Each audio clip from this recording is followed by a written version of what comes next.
Welcome to my YouTube channel TS Academy. जैसे कि अभी आज का जो हमारा टॉपिक रहेगा वो साधारण नमक से रसायन। अब साधारण नमक से रसायन देखिए, जैसे हम विरंजक चूर्ण बनाएंगे, फिर जाके ब्लीचिंग पाउडर, फिर हमारा NaOH, फिर जाके हमारा प्लास्टर ऑफ पेरिस, बहुत सारी चीज़ हम साधारण नमक से बनाते हैं। लेकिन सबसे पहले आज जो मोस्ट इम्पॉर्टेंट टॉपिक है हमारा, वो साधारण नमक से हमारा बनाना, मतलब NaCl द्वारा हमें NaOH का निर्माण करना है। NaCl के द्वारा हमें क्या निर्माण करना है?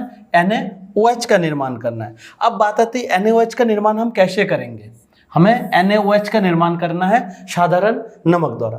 अब साधारण नमक मतलब NaCl द्वारा हम निर्माण करेंगे कि NaCl में हम किस तरीके से NaCl से हम NaOH का निर्माण कर सकते हैं। इसका मतलब सोडियम हाइड्रोक्साइड।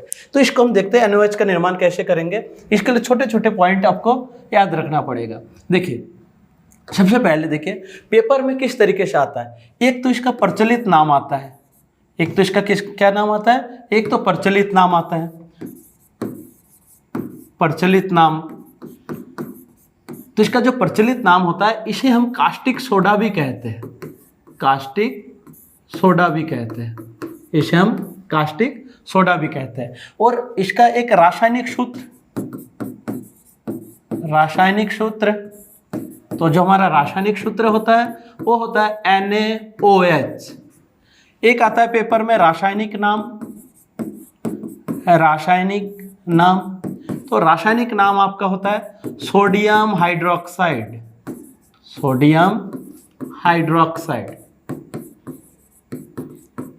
तो ये पेपर के दृष्टि से आपके लिए बहुत मोस्ट इंपॉर्टेंट है।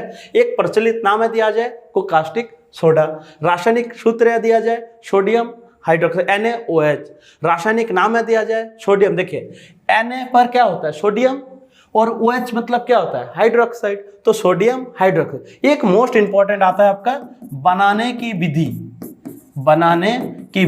तो इस टॉपिक में जो है आपको इसी चीज में सबसे ज्यादा ध्यान देना पड़ेगा कि बनाने की विधि क्या होता है, क्योंकि पेपर में या तो ये एक नंबर का आता है या तो डायरेक्ट आता है बनाने की विधि आएगा, साथ में उसके उपयोग जोड़ दिया जाएगा। तो इसमें हो गया उपयोग। तो हमें मोस्ट इंपॉर्टेंट ये देखना पड़ेगा कि बनाने की विधि क्या है और इसके उपयोग क्या है। तो सबसे पहले हम बनाने की विधि में देखते हैं। तो इसके लिए हम आपके लिए एक डायग्राम के जरिए समझाना चाहते हैं। देखिए, आपके पास NaOH का निर्माण करना है, लेकिन ये हम बनाने की विधि तो करेंगे, लेकिन NaCl और पानी की क्रिया, अर्थात NaCl और पानी की क्रिया द्वारा हम बनाएंगे। लेकिन जब तक विद्युत धारा प्रवाहित नहीं करेंगे तब तक नहीं होगा। अर्थात इलेक्ट्रिसिटी कंडक्ट के द्वारा ही हम क्लोर क्षार विधि द्वारा हम इसे अभिक्रिया को करते हैं। अब वो करेंगे कैसे देखते हैं। देखिए, सबसे पहले आपके पास इस तरीके से वो होगा। देखिए NaCl में जब हम पानी की अभिक्रिया करते हैं, NaCl में जब पानी की अभिक्रिया करते हैं और विद्युत धारा प्रवाहित करते हैं, और क्या करते हैं? विद्युत धारा प्रवाहित करते हैं। तो विद्युत धारा प्रवाहित करने से आपका क्या बनता है? NaOH अर्थात सोडियम हाइड्रोक्साइड बनता है, और क्लोरीन अलग हो जाता है और हाइड्रोजन अलग हो जाता है। ध्यान दीजिएगा, यहाँ पे क्लोरीन अलग हुआ और यहाँ पे हाइड्रोजन गैस अलग हुआ। इसी टॉपिक को मुझे आपको विस्तार से समझाना है कि किस तरीके से होता है। देखिए, ध्यान दीजिएगा, इस डायग्राम से आपका कॉन्सेप्ट पूरा क्लियर हो जाएगा कि बना कैसे रहे। सबसे पहले यहाँ हम दे देते हैं, यहाँ पे आपका एक वो है कैथोड। ये जो छड़ है ये हमारा क्या है? कैथोड। और कैथोड पे ध्यान दीजिएगा, आपका नेगेटिव है। कैथोड पे आपका क्या है? कैथोड पे आपका क्या है? नेगेटिव चार्ज है। उस तरह यहाँ पे आपका क्या है? एनोड।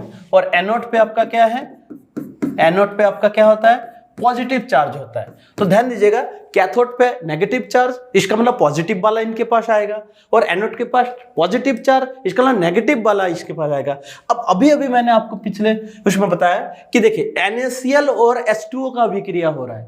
इसका मतलब NaCl और H2O का जब अभिक्रिया हम करेंगे तो देखिए NaCl किस में बढ़ जाता है? NaCl आपका Na में और Cl में बढ़ जाता है। तो Cl नेगेटिव में बढ़ता है और Na पॉजिटिव में बढ़ता है। उसी तरह से और किसका दिखाया था? H2O। तो इसका मतलब H2O में हम क्या करेंगे देखते हैं। H2O में हम देखिए यहाँ पे H2, तो H2 आपका किस में बटेगा, H2 आपका H पॉजिटिव में बढ़ता है और OH पॉजिटिव नेगेटिव में बढ़ता है। देखिए NaCl को मैंने तोड़ दिया, कैसे, Na पॉजिटिव में और Cl नेगेटिव में। उसी तरह H2O को मैंने तोड़ दिया, H पॉजिटिव में OH नेगेटिव में। अब देखते हैं, क्योंकि हमें पता है कि Na बहुत ज्यादा अभिक्रियाशील है और इधर क्लोरीन बहुत ज्यादा अभिक्रियाशील है, ये धनात्मक दृष्टि से बहुत ज्यादा मतलब तुरंत दे सकता है और क्लोरीन क्या करता है, तुरंत ले सकता है, अर्थात क्लोरीन अधिक वैद्युत ऋणात्मकता वाले तत्व है। तो क्लोरीन ये चूंकि नेगेटिव है तो ये क्लोरीन चला जाएगा आपके पास ये एनोड में। क्लोरीन कहाँ चला जाएगा, देखो नेगेटिव में तो चला जाएगा एनोड में, अर्थात है पॉजिटिव, इसका मतलब क्लोरीन इनके पास चला जाएगा।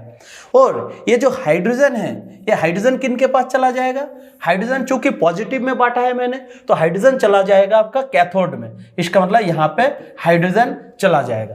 तो आपके पास फिर बचा क्या, आपके पास फिर बचा है Na बचा है और OH बचा है। तो जो Cl इसके एनोड के साथ चला गया और H धनायन आपके कैथोड के साथ चला गया, बच्चा कौन है, NaOH। ये दोनों मिलकर अपना क्या बना देगा, NaOH बना देगा, अर्थात सोडियम हाइड्रोक्साइड बना देगा। तो आपको पहले समझ में आ गया कि NaCl टूटा था, Na पॉजिटिव Cl नेगेटिव में, H2O टूटा था, H पॉजिटिव OH नेगेटिव में, H पॉजिटिव में है तो नेगेटिव के पास चला गया, ठीक है, कैथोड के पास, और Cl नेगेटिव है तो चला है उसके मतलब एनोड के पास।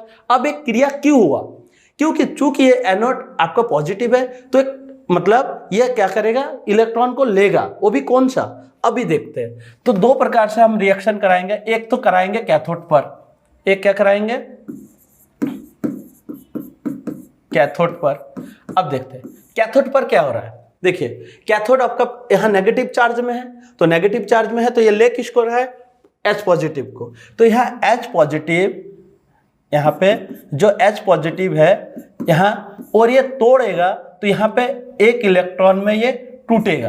तो चूंकि हमें पता है कि हाइड्रोजन मतलब दो होता है, इसका मतलब ये दो हाइड्रोजन में टूटेगा, क्योंकि हाइड्रोजन अकेला नहीं रह सकता, तो यहाँ पे H2 बन जाएगा, यहाँ पे H धनायन प्लस का यहाँ पे इलेक्ट्रॉन, तो यहाँ पे कितने इलेक्ट्रॉन हो जाएंगे, दो इलेक्ट्रॉन हो जाएंगे, ठीक, क्योंकि यहाँ पे हाइड्रोजन आपका द्विपरमाणविक होता है, तो यदि मैं एक इलेक्ट्रॉन देता हूं तो ये संतुलित नहीं होगा। उसी तरह हम क्या करेंगे, इसे हम क्या कहते हैं, रिएक्टेड मतलब रिड्यूस कहते हैं।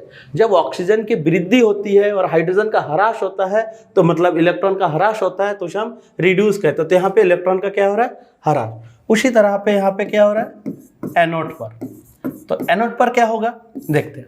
देखिए Cl नेगेटिव जाएगा प्लस ये इलेक्ट्रॉन जाएगा, तो बनेगा क्या हमारा, Cl2। चूंकि यहाँ Cl2 है तो हमें दो इलेक्ट्रॉन लेना है और यहाँ दो से, तो इसका मतलब एनोड पर इस तरीके से रिएक्शन होगा और कैथोड पर इस तरह, तो इस तरह से H2 देगा और Cl2 देगा। तो हमारा बनेगा क्या लास्ट में, हमारा बनेगा लास्ट में, देखिए सोडियम क्लोराइड के जलीय विलयन में विद्युत प्रवाहित करने पर हम क्या करते हैं, वियोजित होकर सोडियम हाइड्रोक्साइड उत्पन्न करता है, अर्थात NaOH बनाता है।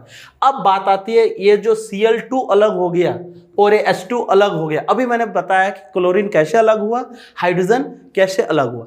तो देखिए चूंकि क्लोरीन अलग हुआ तो इसे हम कहते हैं क्लोर, और ये NaOH है तो ये NaOH चूंकि एक क्षार है तो इसे हम कहते हैं क्षार। तो इस मेथड को पेपर में आता है, क्लोर क्षार विधि द्वारा NaOH का निर्माण कीजिए। तो इसी मेथड को हम क्या कहते हैं, क्लोर क्षार विधि। अर्थ देखिए एनोड पर आपका क्लोरीन गैस आया,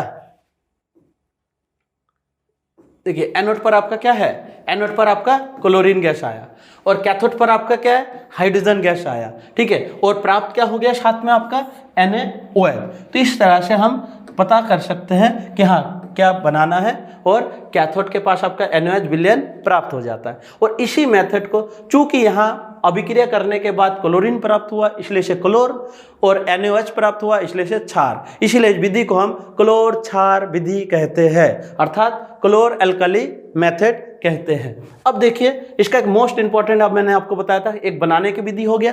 अब एक टॉपिक रह गया आपका लास्ट टॉपिक, उपयोग, कि इसका उपयोग क्या है। अब देखिए इसका उपयोग कहाँ कहाँ होता है। इसका उपयोग सबसे पहले देखिए, हाइड्रोजन का उपयोग कहाँ, ईंधन मार्गरीन में किया जाता है। उसी तरह क्लोरीन का उपयोग जल की स्वच्छता, पीवीसी, सीएफसी, पीएफसी मतलब पॉलीवाइनिल क्लोराइड में हम करते हैं। देखिए ये जो H2 और Cl2 है, इसका उपयोग हम पुनः हाइड्रोक्लोरिक एसिड बनाने में भी करते हैं। तो ध्यान दीजिएगा, इससे जो हाइड्रोजन और क्लोरीन प्राप्त होता है, इसका उपयोग हम HCl बनाने में भी करते हैं। और HCl का उपयोग हम कहाँ करते हैं, इस्पात की सफाई में करते हैं, औषधियाँ बनाने में करते हैं।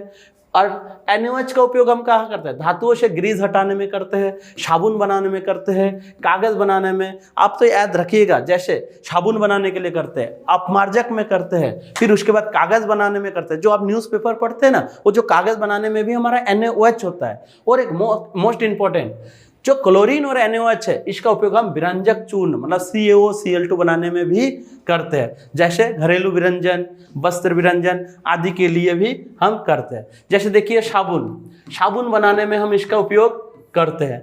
फिर देखिए अपमार्जक बनाने में भी हम NaOH का उपयोग करते हैं। ये जैसे पेपर देख रहे हैं आप, पेपर बनाने में भी इसका उपयोग होता है। ये जैसे ब्लीचिंग पाउडर मतलब विरंजक चूर्ण बनाने में भी इसका उपयोग होता है। तो इन सब चीज़ों में हम किसका उपयोग करते हैं, NaOH का उपयोग करते हैं। तो अब मोस्ट इंपॉर्टेंट टॉपिक था ये, और आप आसानी से, मैं आशा करता हूँ कि समझ में आ गया होगा।